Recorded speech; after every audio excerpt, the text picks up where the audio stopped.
Nadreen, परेशानी बढ़ती जा रही है। बलूचिस्तान और कश्मीर की जो इस वक्त सूरत हाल है, इन्हें अंदाज़ा भी नहीं है पाकिस्तान की एस्टेब्लिशमेंट को कि ये किस आग के साथ खेल रहे हैं। ना इन्हें तारीख का इदराक है, ना ये इन लोगों के बारे में जानते हैं, और ना इन्हें लोगों के शऊर का इस वक्त अंदाज़ा है। लोग किसी और तरह निकल गए हैं, वो कुछ और सोच रहे हैं, जबकि ये बहुत पीछे रह गए, 40 साल 50 साल पीछे। ना इनसे अब बयानिया बन रहा है और ना चीज़ें इनके कंट्रोल में आ रही हैं। एक बहुत बड़ा फेलियर इनके सामने आकर खड़ा है और ये किसी और पर मलबा भी नहीं डाल सकते। यानी मलबा किस पे डालेंगे?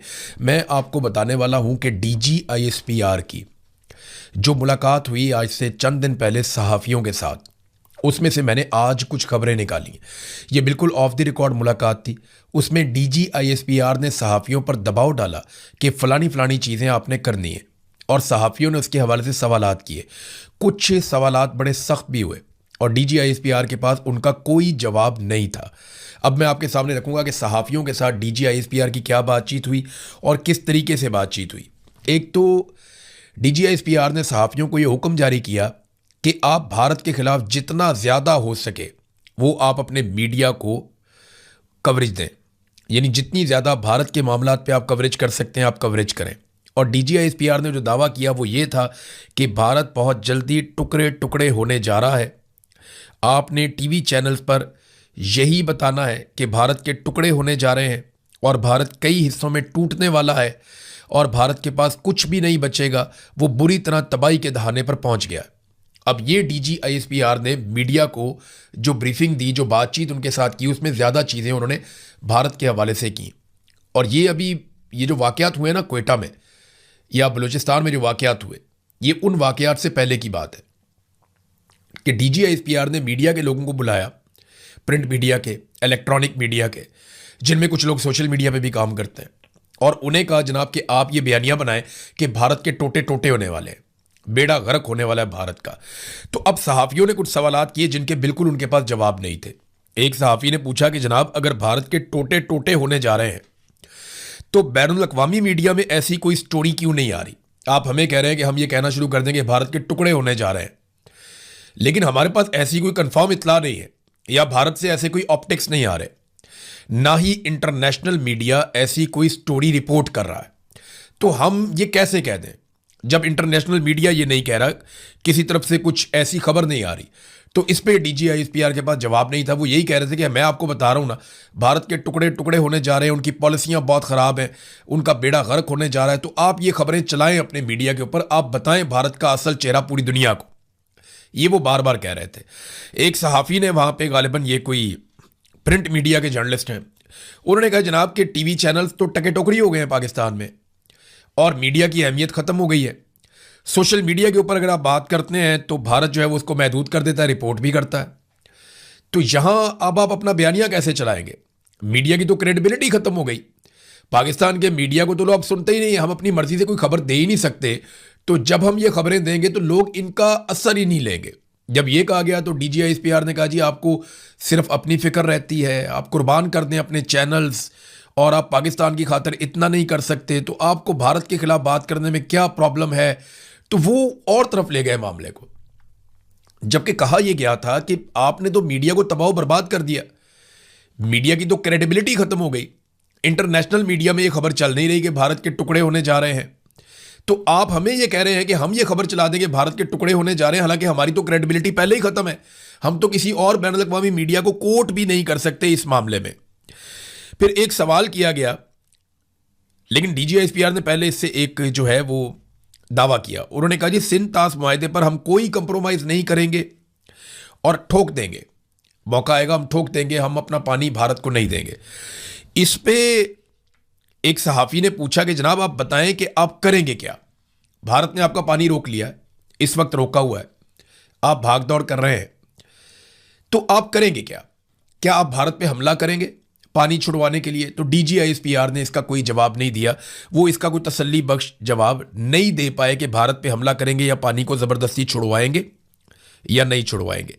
फिर एक और सवाल किया गया कि जनाब आप ये कहते हैं कि भारत टुकड़ों में तकसीम होने जा रहा है, अगर एक मुल्क टुकड़ों में तकसीम होने जा रहा है, वो टूट रहा है, तो फिर आप उसके साथ इस वक्त जो ट्रैक 2 डिप्लोमेसी है वो क्यों कर रहे हैं? ये मैं आपको बता देता हूं कि पाकिस्तान इस वक्त भारत के साथ डिप्लोमेसी कर रहा है। ट्रैक 2 डिप्लोमेसी के राउंड्स भी हो चुके हैं 2-3, और ये भारतीय मीडिया में रिपोर्ट भी हो रहा है, पाकिस्तानी मीडिया में भी, और मुख्तलिफ जगहों पे इंटरनेशनली ये रिपोर्ट हो रहा है।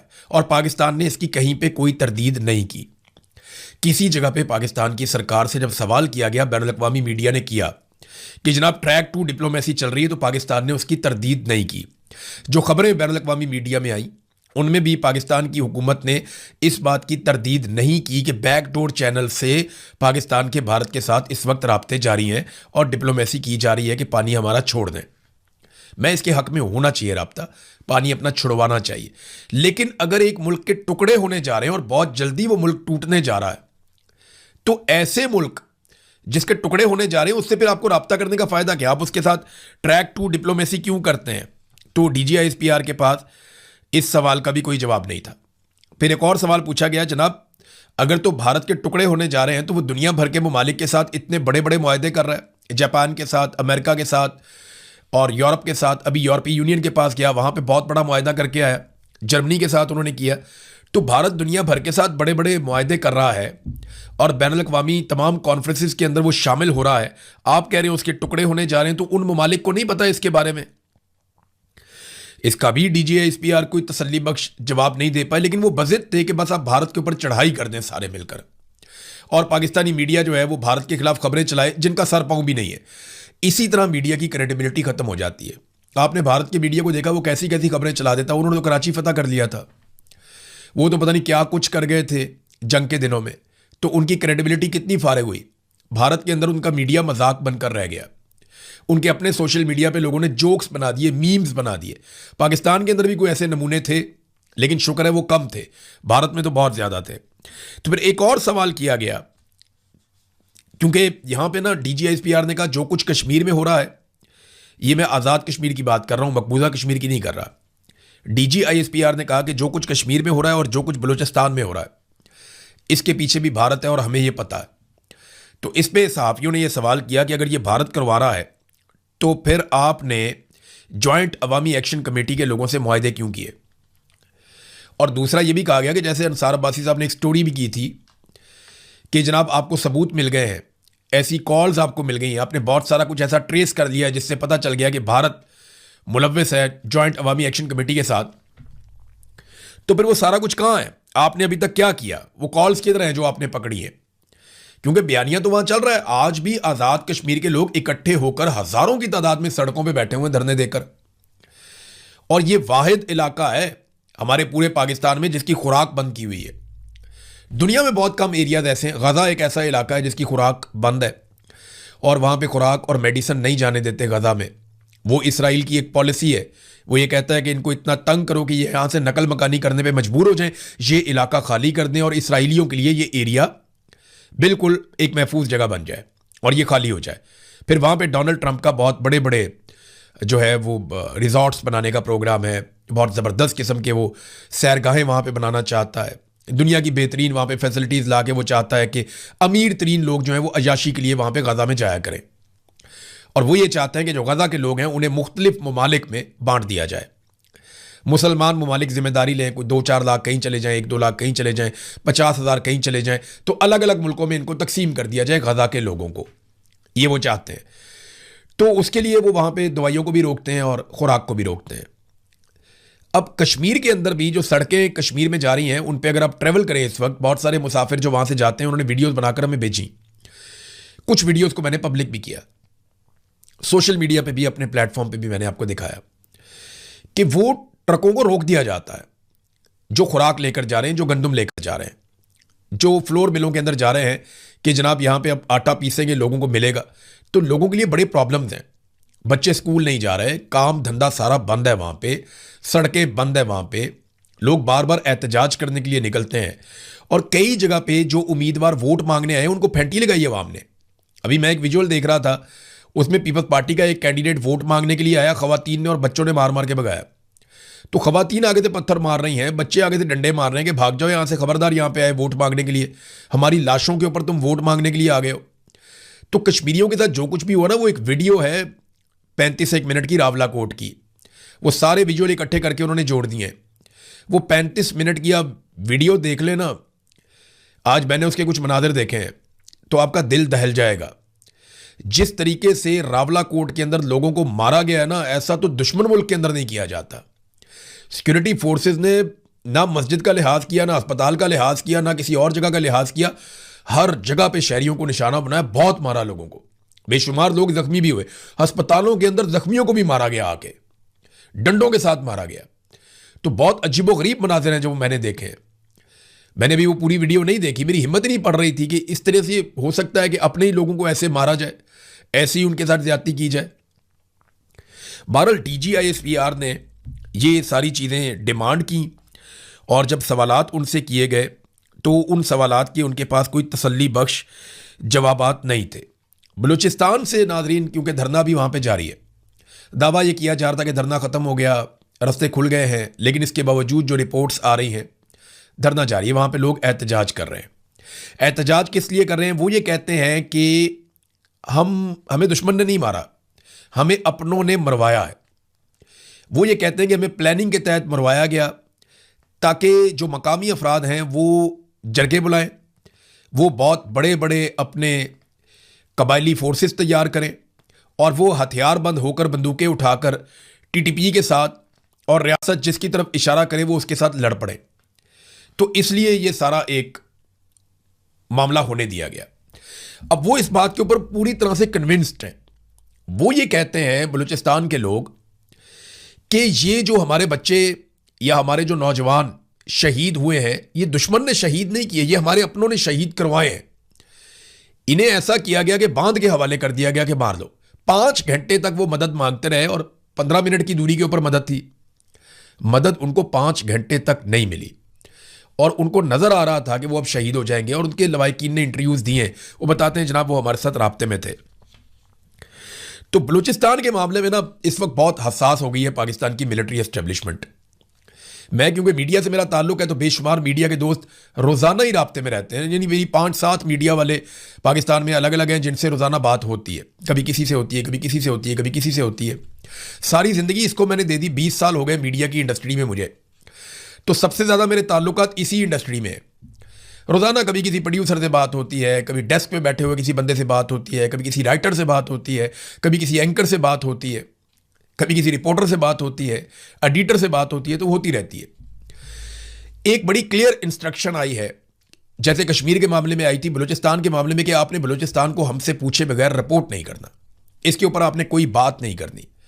और सोशल मीडिया के ऊपर भी बहुत सख्त निगरानी रखी जा रही है कि बलूचिस्तान के लिए कोई आवाज ना उठाए। तो मेरी आप सबसे गुजारिश है कि अगर आप इतना भी लिख दें सोशल मीडिया पे, आपके पास जो भी प्लेटफॉर्म है, आप अगर ये व्हाट्सएप इस्तेमाल करते हैं तो अपनी फैमिली को बताएं आप कि बलूचिस्तान में क्या हो रहा है। अगर आप ट्विटर इस्तेमाल करते हैं तो वहां पे आप लिखें कि बलूचिस्तान को जीने दो, एक ट्रेंड चल रहा है, बलूचिस्तान को जीने दो, ये ट्रेंड चल रहा है। और ये इसमें आप किसी को टारगेट नहीं कर रहे, आप कोई पाकिस्तान की रियासत के खिलाफ नहीं जा रहे, खुदा ना खास्ता आप कोई गद्दारी नहीं कर रहे, आप कोई बगावत नहीं कर रहे, आप सिर्फ ये कह रहे हैं कि बलूचिस्तान को जीने दो। हर वो शख्स या हर वो शख्सियत या हर वो ग्रोह या हर वो इदारा या हर वो बंदा या सियासतदान जो भी आज बलूचिस्तान के इन हालात के लिए रिस्पॉन्सिबल है, ये उन सब के लिए पैगाम है कि बलूचिस्तान को जीने दो। तो ये जरूर लिखें आप, इसके ऊपर एक ट्रेंड चल रहा है, इसमें अपना हिस्सा डालें और आवाज उठाएं ताकि पूरी दुनिया तक ये आवाज जाए कि बलूचिस्तान को जीने दो। उनका जीने का हक है, उन्हें यह हक मिलना चाहिए। ये आवाज उठाएं ताकि मिलिट्री एस्टेब्लिशमेंट को और बाकी जितने भी स्टेक होल्डर्स हैं जो इसके लिए जिम्मेदार हैं, उन सबको कान हो जाएं कि पाकिस्तानी बलूचिस्तान के साथ खड़े हैं। हमें एक दूसरे के साथ खड़े होना पड़ेगा। अगर हम आज बलूचिस्तान के लिए नहीं खड़े होंगे ना, तो कल बारी हमारी आएगी, क्योंकि बारी बारी सबकी बारी। और ये जो बात है ना, जो मैंने आपको भी बताई है कि एस्टेब्लिशमेंट की प्लानिंग है कि, और ये मुकामी लोग कह रहे हैं, मैं नहीं कह रहा, वो लोग ये कह रहे हैं कि ये एस्टेब्लिशमेंट की प्लानिंग थी कि ये लोग मरेंगे और लोग गुस्से में आएंगे, हथियार उठाएंगे और वो लड़ पड़ेंगे, और हमें बहुत बड़ी तादाद में लोग ऐसे मिल जाएंगे जो हमारी जगह पे लड़ेंगे, या एक नई सिचुएशन क्रिएट हो जाएगी बलूचिस्तान में, एक नया नारा लग जाएगा, बल्ले बल्ले हो जाएगी। वो तो लाशें भी नहीं दी लोगों ने तस्वीरें बनाने के लिए, वीडियोस बनाने के लिए, नमाज जनाजा पढ़ने के लिए, वजीर आजम के लिए या आर्मी चीफ के लिए। फजलुर रहमान साहब ने इसका पोल खोल दिया। आप गौर करें, फजलुर रहमान साहब का एक स्टेटमेंट आया एक तकरीर के दौरान, उन्होंने कहा जी मैं बंदूक क्यों उठाऊं, या मैं अपने लोगों से क्यों कहूं कि वो बंदूक उठाएं और लड़ें, हम तुम्हें तनख्वाह देते हैं अपने पैसों से, खून पसीने के पैसों से, तुम लड़ो। तुमने पेटी पहनी है, हमारे ऊपर अपने खून का कर्जा ना चढ़ाओ या हमारे ऊपर एहसान ना जितलाओ कि तुम्हारा खून बह रहा है या तुम्हारे लोग शहीद हो रहे। ये फजलुर रहमान ने कहा। इसका मतलब है कि फजलुर रहमान साहब से भी यह डिमांड की गई कि लोगों को तैयार करें ज़हनी तौर पे ताकि वो हथियार उठाएं और हमारे लिए काम करें या हमारे लिए लड़ें, जैसा माजी में किया गया। मुझे अच्छी तरह याद है कि टीटीपी के साथ खैबर पख्तूनख्वा में लोगों को अमन फोर्सेस बनाकर लड़वाया गया। बाद में एक एक करके अमन जो फोर्स बनाई गई थी या वो पूरी एक फोर्स तैयार की गई थी खैबर पख्तूनख्वा में, एक एक करके उनके लोग टारगेट किलिंग में मारे जाते रहे, एक एक करके। मुझे अच्छी तरह याद है जितने बड़े लोग थे जो पेश हुआ करते थे एक अमन फोर्स के अंदर, जो जाकर लड़ते थे टीटीपी के साथ, तालिबान के साथ, रियासत की तरफ से जाकर लड़ते थे। लड़ाई तो असल उन्होंने लड़ी थी, फ्रंट में तो वो थे, सबसे आगे वो लड़ रहे थे। तो वो जितने लोग थे बाद में उन्हें टारगेट किलिंग में मारा गया, एक एक करके मारा गया, चुन चुन के मारा गया। तो ये खून रेजी हो रही थी। फजलुर रहमान ने इसका हिस्सा बनने से इनकार कर दिया। देखिए पिछले 72 घंटों में जो वीडियोस रिलीज हुई है ना टीटीपी की जानिब से या बीएलए की जानिब से, बलूचिस्तान लिबरेशन आर्मी है और एक टीटीपी है, इनकी जानिब से जो वीडियोस जारी की गई हैं वो ये बता रही हैं कि मुस्तकबिल कोई अच्छा नहीं है और दहशतगर्दी बहुत ज़्यादा बढ़ती चली जाएगी। लोग बलूचिस्तान को, जो बाहर से आए हुए लोग हैं, वो फौरी तौर पे बलूचिस्तान को खाली कर रहे हैं। लोग वहाँ से छोड़ कर जा रहे हैं। लोगों को समझ आ गई है कि हालात इतने ख़राब हो गए हैं कि अब यहाँ पे एक प्रॉक्सी वॉर शुरू होने वाली है और जो दिखाई भी दे रही है। धरना अभी तक जारी है, लोगों के मुतालबात नहीं सुने जा रहे, कोई अच्छा मंजरनामा पेश नहीं कर रहा बलूचिस्तान में जो कुछ हो रहा है। जो टीटीपी और बीएलए वीडियोस जारी कर रहे हैं ना, वो तो बाकायदा दिखा रहे हैं। उन्होंने दिखाया किस तरीके से उन्होंने एक अटैक किया, बड़ा खौफनाक अटैक था। जीवनी में मैं देखकर हैरान हो गया। पूरा ट्रक लाकर उन्होंने मारा और पूरी को पूरा बिल्डिंग, पूरा एरिया, पूरा कंपाउंड तबाह कर दिया। उसके बाद रॉकेट लॉन्चर चल रहे हैं, सड़कों के ऊपर वो सरेआम फायरिंग कर रहे हैं, पूछने वाला कोई नहीं है। वो पुलिस की गाड़ियां लेकर नौशकी में जा रहे हैं, चागी पे उन्होंने पूरे पे कब्जा कर लिया है। अभी गवादर के करीब से मजीद रिपोर्टें आ रही हैं। मैं तो हैरान हो रहा हूं कि रियासत कहां पे, रियासत की रिट कहां पे, कुछ दिखाई नहीं दे रहा। और ये पिछले चंद महीनों से ये रिपोर्टें आ रही थी, ये रिपोर्टें मौजूद थी। जब पाकिस्तान की इंटेलिजेंस एजेंसियां पाकिस्तान तहरीक इंसाफ को और इमरान खान को तोड़ने में मसरूफ थी, उस वक्त ये रिपोर्टें आ रही थी कि दहशतगर्द तंजीमों का आपस में इत्तेहाद हो रहा है। और ऐसी रिपोर्टें मौजूद थी कि दाइश और टीटीपी के अंदर कोई आपस में बातचीत हो रही है। कुछ और ग्रुप्स हैं, आईएस और दीगर, उनकी आपस में बातचीत हो रही है और पाकिस्तान में एक अनहोली किस्म का अलाइंस बनाया जा रहा है जो पाकिस्तान की रियासत को बहुत कमज़ोर करेगा। और उनके अपने मुतालबात और मफादात हैं। लेकिन क्योंकि रियासत और रियासती एजेंसियां जो हमारे पैसों से तनख्वाह लेती हैं, वो सारे उस वक्त इमरान खान को तोड़ने में लगे हुए थे कि 26वीं तरमीम कैसे करवानी है, 27वीं तरमीम कैसे करवानी है, आसिम मुनीर साहब को 5 साल मजीद नौकरी पे कैसे रखना है, उन्हें ताहयात इस्तिस्ना कैसे दिलवाना है और किस तरीके से आईनी अदालतें बनाकर अपने लिए रास्ता निकालना है। वो सारे इस चक्कर में लगे हुए थे। अभी लगभग दर्जनों जजेस मजीद लाए जा रहे हैं और इन जजेस को लाने में मेरिट की धज्जियां उड़ाई जाएंगी।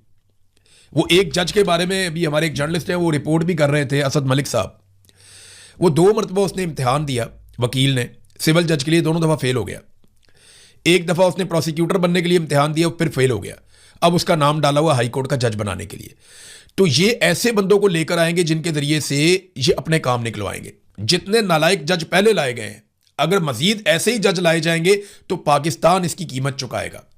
एस्टेब्लिशमेंट के तो छोटे मोटे काम है, वो तो निकलवाते रहेंगे इन जजों से, लेकिन आप ये देखिएगा कि कंप्रोमाइज जजेस जब आएंगे तो इसका पाकिस्तान को और पाकिस्तान के निज़ाम इंसाफ को कितना बड़ा नुकसान होगा, आप सोच भी नहीं सकते। अब नादरीन आ जाए एक और चीज़ जो अलीमा खान साहिबा के बारे में है, उस पर हम ज़रूर बात करेंगे। अलीमा खानम ने निकलने का फैसला किया, एक नई तहरीक जन्म ले रही है पाकिस्तान तहरीक इंसाफ के अंदर और एक एनर्जी आ रही है कि ठीक है, कम से कम एक ऐसी शख्सियत है जिसके बारे में हमें यह पता है सबको कि ये इमरान खान को धोखा नहीं देगी, उसकी पीठ में छुरा नहीं घोंपेगी और इसके अपने कोई सियासी मफादात भी नहीं है। ना इसने मिनिस्टर बनना है, ना इसने वज़ीर आज़म बनना है, ना इसने वज़ीर आला बनना है, इसका कोई ताल्लुक ही नहीं है इसके साथ। वो अपने भाई के लिए पहले भी आई थी, वो अपने भाई के लिए फिर आ गई। मुशर्रफ के दौर में जब इमरान खान साहब के साथ ज्यादती की गई थी, तब भी इमरान खान साहब की बहनें निकली थी, उन्हें गिरफ्तार भी किया गया था। तो ये वो बहनों के तौर पर सामने आई है। माजी में भी आती रही हैं बहनें, बीवियाँ, रिश्तेदार, बेटियाँ, ये निकल कर एहतजाज करते रहे और अब वो दोबारा से इस तहरीक को चला रही हैं और लोग उनको बहुत अच्छा रिस्पॉन्ड कर रहे हैं। जिन लोगों ने थोड़ी बहुत तनकीद की उन लोगों को सफाइयां देनी पड़ गई क्योंकि धोकर रख दिया पाकिस्तान तहरीक इंसाफ के सोशल मीडिया ने, या ओवरऑल सोशल मीडिया ने इसके ऊपर बहुत जबरदस्त और खौफनाक रिएक्शन भी दिया। अब अलीमा खानम को अगर ना रोक पाई एस्टेब्लिशमेंट तो ये एक तहरीक बहुत बड़ी बन जाएगी और एस्टेब्लिशमेंट पे दबाव बनेगा। फेलियर तो इनका बहुत बड़ा हो गया। इन्हें समझ नहीं आ रही कि ये मुद्दा किसके ऊपर डालें, क्योंकि पौने 2 साल से पाकिस्तान तहरीक इंसाफ ने कोई बड़ा एहतजाज नहीं किया, वो निकले नहीं एहतजाज करने के लिए, तो फ्री हैंड है हुकूमत को। जबकि कोई ऐसी रुकावट इनके रास्ते में नहीं थी, डोनाल्ड ट्रंप का बूट भी इनके गले में लटका हुआ था, तो किसी किस्म की रुकावट नहीं थी कि ये तरक्की ना कर पाते। लेकिन इतना बड़ा फेलियर हुआ कि दहशतगर्दी में पाकिस्तान सबसे नंबर 1 पे आ गया। पासपोर्ट पाकिस्तान का इन्होंने बेड़ा गर्क करके रख दिया। सरमायाकारी पाकिस्तान से 100 अरब इन्होंने लेकर आने थे, $100 अरब पाकिस्तान से निकल गया। महंगाई अपने अरूज पे पहुंच गई, बेरोजगारी और गुर्बत में इजाफा हो गया। कोई एक चीज भी पाकिस्तान में बेहतर नहीं हुई, बल्कि पाकिस्तान में कर्जों के नए रिकॉर्ड इन्होंने कायम कर दिए। अब अगर आप प्लस और माइनस करें तो सारा माइनस ही माइनस है, प्लस है कुछ नहीं। तो अब ये मुद्दा किस पे डालें, इनको ये भी समझ नहीं आ रही। हुकूमत मुकम्मल तौर पे कोलैप्स हो चुकी है, पूरा रिजीम फेल हो चुका है, और अब उन्हें किसी पे तो डालना होगा। डालें किस पे? तो अलीमा खानम को ऐसा लगता है कि गिरफ्तार किया जाएगा। नजम सेठी ने यह खबर सुना भी दी कि अलीमा खानम को गिरफ्तार किया जा सकता है, उन्हें सजा सुनाई जा सकती है। उनका यह तज्जिया है, लेकिन देखिएगा कि आने वाले दिनों में आसिम मुनीर साहब की यह मजबूरी बन जाएगी। उन्हें अलीमा खानम को पकड़ना पड़ेगा, क्योंकि उसके बगैर उनका गुजारा नहीं है। और अलीमा खानम अगर खैबर पख्तूनख्वा में ही जलसे और जुलूस करती है और बहुत बड़ी मिकदार में खैबर पख्तूनख्वा को तगड़ा करके खड़ा कर देती हैं और अपनी दूसरी बहनों को कहती हैं कि आप अडियाला जेल जाओ, तो एक नई सिचुएशन हो जाएगी। क्योंकि खैबर पख्तूनख्वा से उन्हें गिरफ्तार करके ले जाना, ये खैबर पख्तूनख्वा वालों के लिए बड़ी मुसीबत बन जाएगी। तो अब सिचुएशन, खेल जो है ना, वो एक नए मरहले में दाखिल हो गया है, जिसके ऊपर हम नजर रखेंगे। लेकिन एक चीज और एक सवाल जो आप सबको पूछना है, जो मैंने भी पूछा था, कि 57,000 ब्लू पासपोर्ट किन लोगों के पास है, इसकी एक फहरिस्त जारी होनी चाहिए। पाकिस्तानियों को पता चले कि वो कौन से ऐसे 57,000 चहीते हैं जिन्होंने अपने पास ब्लू पासपोर्ट रखे हुए हैं। अब तक के लिए इतनी, अपना ख्याल रखिएगा, अपने चैनल का भी। अल्लाह हाफिज।